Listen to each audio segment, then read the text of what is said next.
sababta ay aamusnaantu u tahay xigmad iyo awood. markaad isku daydo inaad dadka hadal ku soo jiidato waxaad isku dhibaysaa hadal tiro badan, waxaana si tartiib ah u luminaysaa heybadaadii qof ahaaneed. haddii waxa aad sheegaysaa uu yahay waxaan macno lahayn, waxaa si toosa u luminaysaa qiimihii ay dadka kale kuu hayeen. waxaa hubaala markasta oo hadalkaagu badan yahay inuu dhacdhacaaguna uu badanayo. haddaba waa maxay sababta ay aamusnaantu u tahay xigmad iyo awood?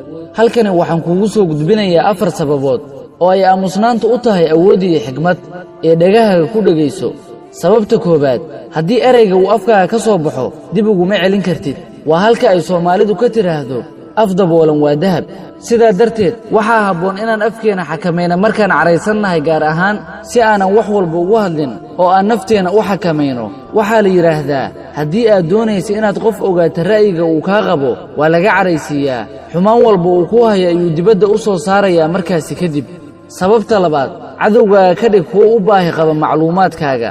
markasta oo macluumaad dheeraad ah lagaa helo, hadhow adiga ayaa lagu adeegsan karaa in laguugu weeraro ama in saaxiibbadaada la idinku kala dilo. sidaa darteeda ka digtoonow erayga afkaaga ka soo baxaya, ogowna inta badan in aamusnaantu ay tahay awood. sababta saddexaad, waxaad yeelanaysaa awood aad dadka kale ku cabsigeliso. boqor xigmad badna ayaa waxa uu ahaa qof aamusnaan badan oo aad u afgaaban. erayga ugu badan ee uu isticmaali jiray ayaa ahaa waan arki doonnaa. aamusnaantiisa dadka ku hareeraysan waxay ku beertay argagax.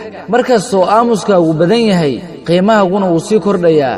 sababta afaraad, afgaabnida waxaa looga fogaadaa mushkiladaha khatarta ah. si kastaba aamusnaantu waa xigmad iyo awood, laakiin mararka qaar ayaanay habboonayn inaad aamusto. waa marka si qaldan laguu fahmo inaad wax kala caddaysana loo baahan yahay. xilliyada qaar inaad hadal badan tiraahdo waa lagama maarmaan. waa marka aad tirtiraysa saamaynta hadal dad kale ay sheegeen oo bulshada raad xun ku yeeshay. marka inaad raadkaasi aad tirtirto waa lagama maarmaan. haddaba ogsoonow in degganaanta iyo afgaabnidu aysan ahayn daciifnimo ee ay tahay kalsooni iyo in qofka uu doonayo inuu beegsado goorta iyo goobta ay oraahdu mudan tahay.